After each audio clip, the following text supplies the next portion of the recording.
رہ گئی ہیں. حتیٰ کہ ابھی ہم ڈرتے تھے مرغیوں کے سلسلے میں. یہ جتنی مرغیاں بکتی ہیں آج چکن، اس کی ایجاد 1960 میں ہوئی ہے. یہ برائلر چکن جو آیا ہے یہ اوریجنل پہلے کی مرغی نہیں ہے. پہلے چکن کھانے کا اتنا رواج نہیں تھا، تو بعد میں جب چکن کا یہ رواج بڑھنے لگا، ریکوائرمنٹ زیادہ ہوئی، تو امریکہ اور یورپ کے چند ممالک نے اس کو ایک ٹرائل سے گزارا کہ چکن زیادہ چاہیے اب قوم کو، ریکوائرمنٹ زیادہ ہیں. تو انہوں نے ترکی کی ایک مرغی اور ایک کچھ مرغی کے اختلاط سے، ان کی مکسنگ سے یہ برائلر چکن تیار کیا، جس کو تیار کرنے کے بعد اس کے بڑھانے کے لیے ظاہر سی بات ہے ہمارے گھر میں جو مرغی پلتی ہے، اب تو شاید کسی کے گھر میں نہیں ہوگی، بہت کم، وہ تو 6 مہینے کے بعد تو تھوڑا دیکھنے کے قابل ہوتی ہے، سال بھر کے بعد کاٹنے کے قابل ہوتی ہے کہ کاٹیں تو کچھ گوشت ملے گا. اور اگر ہم وہ دیسی مرغیوں کے انتظار میں رہیں تو بہتوں کو تو چکن نہیں ملتا. تو یہاں قوم کو چکن سپلائی کرنا تھا، تو ایسی مرغیاں لاؤ مارکیٹ میں کہ بہت جلدی بڑھیں. عقل کا ہم کبھی نہیں استعمال کرتے. آپ نے کبھی دیکھا کہ یہ صرف 40 دن میں بڑی ہو کر کے آتی ہیں؟ یہ جو مرغی ہماری مارکیٹ میں پہنچتی ہے، یہ انڈے سے نکل کر مارکیٹ میں پہنچنے تک صرف 40 دن کی ہوتی ہے، اور اتنی بڑی. نیچرل کیا یہ چیز ممکن ہو سکتی ہے؟ پاسبل ہے یہ؟ اس کو کیا کیا کر کے بڑھا کیا جاتا ہے. ہمارے ایک ساتھی ہیں، وہ بڑے ریسرچ اسکالر ہیں، بہت اچھے. انہوں نے اپنی تحقیق پیش کی 1960 میں جب یہ برائلر چکن کو لایا گیا تو اس کے کئی مقاصد تھے. انہوں نے جو غذا اس کو کھلانا شروع کیا اس مرغی کو. ایک بات یہ بھی میں بتا دوں، مرغی آپ یہ برائلر چکن خرید کر کے اپنے گھر پہ پالو، 40 دن میں نہیں بڑی ہوگی آپ کے ہاں. اس کے پالنے، اس کی فارمنگ ہوتی ہے، پورے طریقے ہیں. اس کا جو فوڈ ہے، اس کا جو کھانا ہے، وہی آپ کو کھلانا پڑے گا. اس کو جتنی ریکوائرمنٹ ہے اتنے انجیکشن دینے پڑیں گے. وہ ساری فارمنگ سکھائے جاتے ہیں، مرغی فارم والے جانتے ہیں اس کو. اس کو جو غذا دی جانے لگی، وہ کون سی غذا ہے میں آپ کو بتاؤں. یہ جو چکن ہم نے خود کم کر دیا، ہو سکے تو آپ بھی کم کر دیں، اس کا کچھ نعم البدل اختیار کر لو. مجھے اختیار نہیں آپ کے کھانے پینے پر میں روک لگاؤں، لیکن مشورہ ضرور دے سکتا ہوں.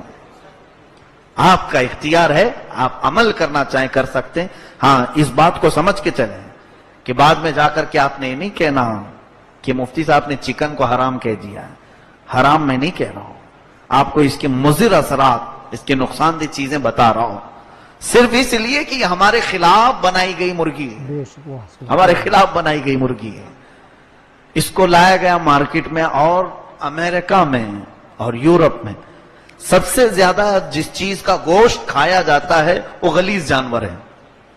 پورک کا استعمال وہ زیادہ کرتے ہیں، خنزیر کھاتے ہیں.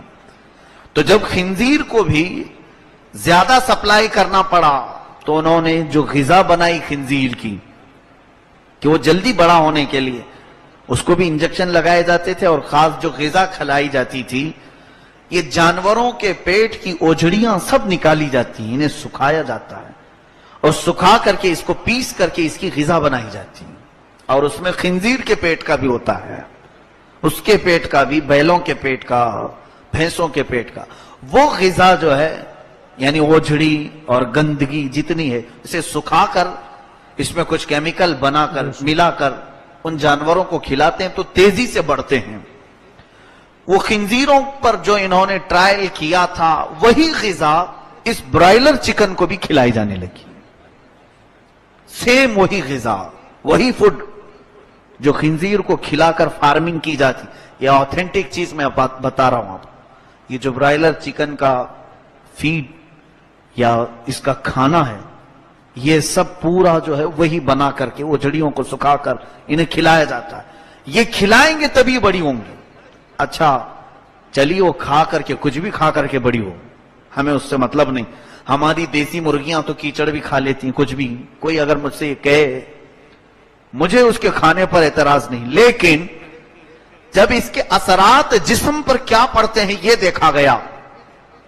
میں میرے ساتھی کے بارے میں جو بتا رہا ہوں، انہوں نے اپنی تحقیق پیش کی کہ اس مرغی کے جو اثرات ہیں، جسمانی صحت تو خراب کرنی ہی کرنی ہے اس کو.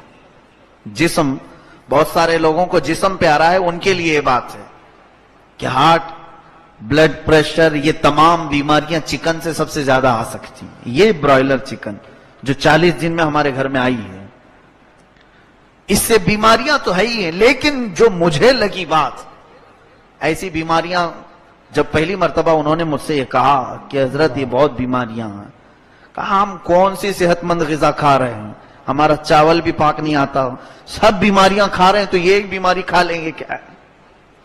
کہا نہیں. مجھے ڈر اس وقت لگا جب انہوں نے اس کا دوسرا نیگیٹو اثر کیا بتایا. کہا کہ ہم نے یہ بھی دیکھا کہ اس چکن کے استعمال کرنے سے انسان کے اندر خاص طور پر جو روحانی اثر آتا ہے وہ یہ ہے کہ اس کے اندر شہوتیں بہت زیادہ بڑھتی ہیں، خاص طور پر ہومو سیکسول زیادہ بڑھتا ہے. ہومو سیکسول، ہم جنس پرستی، مرد کا مرد سے خواہش پوری کرنے کی خواہش، عورت کا عورت کے سے، گے اور لیزبین کی کثرت اسی چکن کی بنیاد پر آئی. اس دن سے مجھے ڈر لگنے لگا کہ اگر کہا جاتا کہ بیماریاں ہیں تو ہم تو سنتے ہی آ رہے ہیں کہ اناج میں بیماری، اس میں بیماری، اس میں چکن میں بھی ہوگی اور 2 بیماریاں ساتھ لے لیں گے. لیکن جہاں یہ اخلاق کی تباہی سامنے آئی، ڈر لگنے لگا کہ اس کو جو غذا کھلا کر کے بڑا کیا جا رہا ہے، اس چکن کو جو غذا کھلا کر کے بڑا کیا جا رہا ہے، اس کے گوشت میں یہ تاثیر ہے کہ کھانے والے جنسی شہوت کے بہت بڑے پجاری بن جاتے ہیں، ایسے کہ وہ کنٹرول نہیں کر پاتے. اور جنسی خواہش 2 طرح کی ہوتی ہے، ایک نیچرل ہے مرد کا عورت کی خواہش کرنا، اور ایک غیر نیچرل ہے مرد کی خواہش کرے، عورت کی خواہش کرے. اور یہ آج کی دنیا میں کثرت سے دیکھنے کو مل رہا ہے. کیا آج یہ نہیں ہے؟ بے شک. آج کئی ملک کی پارلیمنٹ میں آواز اٹھائی جا رہی ہے کہ گے اور لیزبین کو قانونی اختیار دیا جائے، قانونی حیثیت دی جائے. اور ہالینڈ ایک ایسا ملک ہے جہاں اگر لڑکا لڑکے سے شادی کرے تو وہ سٹیزن شپ دے دیتے ہیں، ویزا ایشو کرتے ہیں. ان کو چاہیے یہ سارے خسرے وہاں جا کر کے جمع ہو جائیں. سارے خسرے ہی کہتے ہیں ان کو جو نامرد ہوتے ہیں، ان لوگوں کا ملک بن جائے. میرے عزیزو، یہ کیوں بنائی گئی آج مجھے سمجھ میں آیا.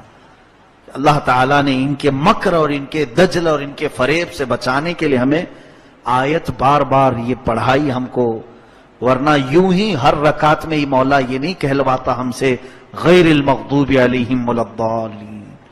اے اللہ ہم کو یہودیوں اور عیسائیوں کے راستے پر نہ چلا. حضرت ابو منصور عبد القاہر بغدادی رضی اللہ تعالیٰ عنہ ایک بزرگ گزرے ہیں، بہت پائے کے بزرگ، غوث پاک رضی اللہ تعالیٰ عنہ کے زمانے کے بزرگ، شیخ عبد القاہر بغدادی. ان کی لکھی ہوئی کتابیں بھی، انہوں نے بہت ساری پیشین گوئیاں کی ہیں. پیشین گوئیاں مطلب بعد میں آنے والے حالات کو، فیوچرز کے بارے میں جو بتایا جاتے ہیں، پریڈیکیشن جس کو کہتے ہیں. تو حضرت عبد القاہر بغدادی رحمت اللہ علیہ نے کچھ پریڈیکیشنز، کچھ ایسی بھی باتیں بتائی ہیں کہ جب 2000ویں سال کی ابتدا ہوگی، یعنی یہی سینچری 2000 سال کی 21ویں صدی شروع ہوگی، یا پھر 19ویں صدی یا 20ویں صدی کا آخری حصہ ہوگا، تو انہوں نے لکھا ہے کتاب میں کہ مسلمانوں میں خنزیر کھانے کا رواج ہو جائے گا. تو شروع میں علماء نے اس کو ریجیکٹ کیا، یہ بات سمجھ میں نہیں آتی، کیوں مسلمان بھلا خنزیر کھائے گا. ابھی پاکستان کے چند علماء نے اس کتاب کو پھر سے دوبارہ سامنے لائے اور کہا کہ حضرت عبد القاہر بغدادی رحمت اللہ علیہ نے جو فرمایا تھا کہ 20ویں صدی کے بعد مسلمانوں میں خنزیر کا رواج آ جائے گا، اگرچہ اوریجنل خنزیر نہیں کھاتے لیکن اس کے پیٹ کی غذا کھا کر بڑی ہوئی چکن جو کھاتے ہیں، شاید اسی کی طرف ان کا اشارہ رہا ہوگا، اسی کی طرف ان کا اشارہ رہا ہوگا.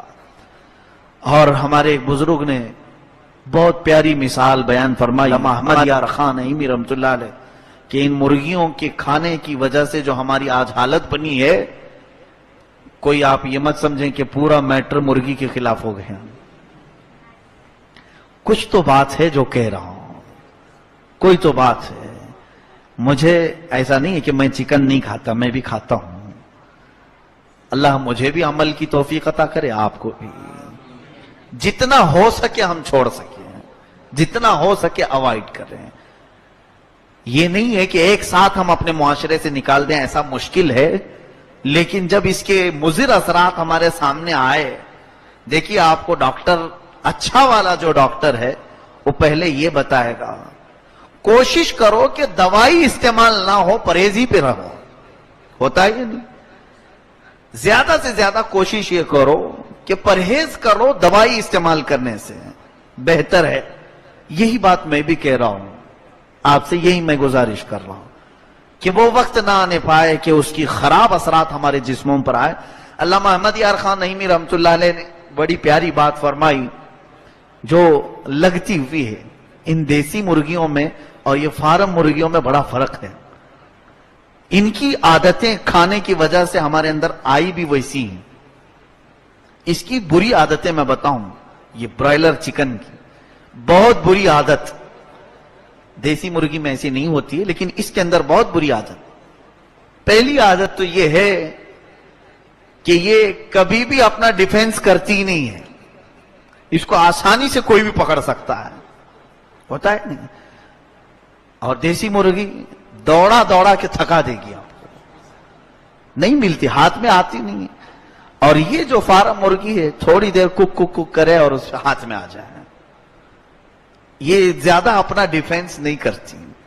ایک اس کی بری عادت یہ ہے، کوئی پکڑے پہلے اپنا بھی ڈیفنس نہیں کرتی اور دوسری مرغی کو کوئی پکڑ رہا ہے تو اسے بھی کچھ نہیں کرتی، کچھ نہیں کرتی. دیسی مرغی میں یہ ہے کہ اس کے بچوں کو پکڑنے جاؤ تو ٹھونک مارے گی، وہ بچاتی ہے اپنے بچوں کو. اس کی بری عادتوں میں یہ بڑے بزرگ نے لکھا ہے. کیوں؟ اس لیے کہ جو جس چیز کو زیادہ کھاتا ہے اس کی عادتیں اس کے اندر آتی ہیں، اس کے اندر آتی ہیں. ہاں اسی لیے آپ دیکھیں یہ یورپ والے، امریکہ والے خنزیر زیادہ کھاتے ہیں اور خنزیر غلیظ ہوتا ہے، یہ غلیظ کام زیادہ کرتے ہیں، زیادہ کرتے ہیں. شہوت ان کے اندر زیادہ ہے، ہر طرح کی گندگی کر جاتے ہیں، بے حیا ہیں. اس کی وجہ یہ ہے کہ خنزیر سب سے زیادہ بے حیا جانور ہے، اس کے اثرات ان کے اندر ہیں. جو قوم جس چیز کو کھاتی ہے اس کا زیادہ اثر اس کے اندر آتا ہے. اور اس مرغی کی ایک بری عادت اور یہ بھی ہے کہ دکان مالک یا قصاب مرغی کو پکڑتا ہے اس کے سامنے کاٹتا ہے، اور یہ کھانے میں مصروف رہتی ہے. یہ اپنے چاول دانے کھا رہی ہے، اس کے سامنے ہی دوسری مرغی کٹتی ہے، اپنی باری کا انتظار کرتی ہے. اور کیا ہے، تھوڑی دیر میں پنجرے میں ہاتھ ڈال. بہت ساری دکانوں پہ تو میں نے دیکھا پنجرے میں بھی نہیں رکھتے، وہ نیچے ہی چھوڑ دیتے ہیں. کہاں بھاگے گی، کہیں نہیں جاتی. وہ سامنے کٹتے ہوئے دیکھتی ہے، وہ کبھی نہیں کچھ کرتی. اس مفسر شہیر نے بہت اچھی بات کہی کہ اے مسلمانوں، اسی کی عادتیں ہمارے اندر آج آ گئی. آج ایسا ہو گیا کہ دشمن تمہارے اوپر حملہ آور ہے، تم ڈیفنس کرنا ہی بھول گئے. آج مار کھا رہے ہو سو رہے ہو، مار کھا رہے ہو سو رہے ہو. جو ہماری بات تھی ایک ڈیفنس کی، کوئی ہاتھ تو لگائے کسی ہمارے مسلمان کی طرف. ہم پورے کے پورے جاگ جاتے ہیں. آج روز ہم سنتے ہیں خبریں، وائرل کیے جانے والے ویڈیو دیکھنے کی بھی ہمت نہیں ہوتی، لیکن ہم دیکھ کر کے سو رہے ہیں یا نہیں. اس کے علاوہ اس کی وہ بری عادت بھی ہمارے اندر آئی ہے کہ سامنے کٹتے ہوئے دوسرے مرغی کو دیکھ کر بھی خاموش رہتی ہے، خاموش رہتی ہے. یہی حال آج سب کا ہے ہمارے. ایک مسلمان سامنے کاٹا جا رہا ہے، ہم کھانے میں مصروف ہیں. اسی برائلر چکن کا ہی اثر ہے کہ سب یہاں پر فارم مرغیاں بن گئے. ہماری حالت آج فارم مرغی کی طرح ہے کہ ہم سب دیکھ رہے ہیں، اس کے باوجود خاموش کھانے پینے میں مصروف ہیں. ہماری آوازیں بند ہو گئیں. آج ممبر سے نہیں بولا جا رہا، آج ڈر ہے سب کو. علماء کو ڈرایا گیا. ہمارے بڑے قائد جو کہلائے جاتے تھے اور چپ ہو گئے, خاموش ہیں, کسی بات پر نہ بول. کسی کونے میں کوئی ایک پکارتا ہے, مثال کے طور پر میں ایک فقیر یہاں سے اگر پکاروں تو ہماری حالت وہی ہے, نکار خانے میں طوطے کی آواز کتنی ہے, ہم بڑے بڑے ڈھول بج رہے ہوں, ایک طوطا پکارے تو اس کی آواز کہاں جائے گی. ہماری آج پوزیشن یہ ہے. مسلمانوں, آج آپ اپنا ڈیفنس سیکھو, آپ اپنے اوپر آنے والی مصیبت کو ایکسپٹ نہ کرو. اسی لیے سید الشہداء امام حسین شہید کربلا رضی اللہ تعالیٰ عنہ نے بہت بڑا میسج ہمیں دیا تھا. انہوں نے فرمایا تھا کہ میرے نزدیک ظالم شخص وہ ہے, ظلم کرنے والے کو آپ نے کہا کہ وہ تو ظالم ہے ہی, لیکن امام حسین فرماتے ہیں اس سے بڑا ظالم میرے نزدیک وہ ہے جو ظلم کو سہ کر کے خاموش بیٹھتا ہے. ظالم کی مار کھا کر خاموش بیٹھتا ہے, آواز نہیں کرتا. میرے نزدیک وہ اصلی ظالم ہے کہ اس نے پوری قوم کی غیرت کو مار دیا ہے. ایک کے بعد دیگرے سب خاموش ہو جائیں گے. یہ ساری مرغیوں کو آج دبا دیا گیا ہے. جو قصاب ہمارے اوپر بیٹھے ہیں, ایک کے بعد دیگرے سب پر چھری چلانے کا ارادہ ہے, اور ہم سب خاموشی سے اپنی باری کا انتظار کر رہے ہیں. سب جگہ یہی سناٹا طاری ہے, ہم باریوں کا انتظار کر رہے ہیں, ڈرے سہمے ہیں. یہ ماحول کیوں پیدا ہوا؟ یہی انہوں نے بنا کر کے رکھا ہے اس طرح سے. اٹھو وگرنہ حشر نہ ہوگا پھر کبھی, دوڑو کہ زمانہ چال اپنی چل گیا. اور کہا گیا ہے ہمیں جگانے کے لیے جگہ جگہ کے تھک چکے ہیں تمہیں یہ ہنگامے, مسافروں روش کارواں بدل ڈالو. اپنے راستے کا جو طریقہ تم نے بنایا اس کو بدل ڈالو. آج میں ان نوجوانوں کو ڈھونڈ رہا ہوں, وہ کہاں چلے گئے جن سے پورا محلہ ڈرتا تھا؟ وہ کہاں غائب ہیں آج؟ کیا ان کی طاقت اپنے آس پاس کے بچوں کو دکھانے کے لیے؟ تمہارا رعب, تمہارا جلال, تمہاری ساری ایکٹیویٹیز کہاں غائب ہو گئی؟ ساری جگہوں پر الحمدللہ مسلمانوں کا ایک رعب تھا, اس کو غائب کیسے کر دیا گیا؟ ڈرا کر, دھمکا کر. تم اتنے جلدی اپنے ڈیفنس کو کیسے بھول گئے؟ لوگوں کو ایسا لگتا ہے کہ میں کچھ بھڑکانے کی بات کر رہا ہوں. نہیں, میں تو اپنی عزت بچانے کی بات کر رہا ہوں. ہاں, آپ سیکھو یا نہ سیکھو, یہ میرے اوپر فرض ہے. میرے گھر کی عزت پر اگر بات آئی تو میں کھڑا ہو سکتا ہوں, تو جب میرے نبی کی عزت پر بات آئے تو کیوں نہ کھڑا ہوں؟ جب قرآن کی عزت پر بات آئے تو کیوں نہ کھڑا ہوں؟ لیکن آج یہ سارے حالات ہمارے ختم ہو گئے ہیں. اسی لیے میں اس آیت پر لے آنا چاہتا ہوں, واپس آ جاؤ. میرے رب نے جو فرمایا وہ سچ ہے. ایک ہی علاج ہے, راستہ بدلو.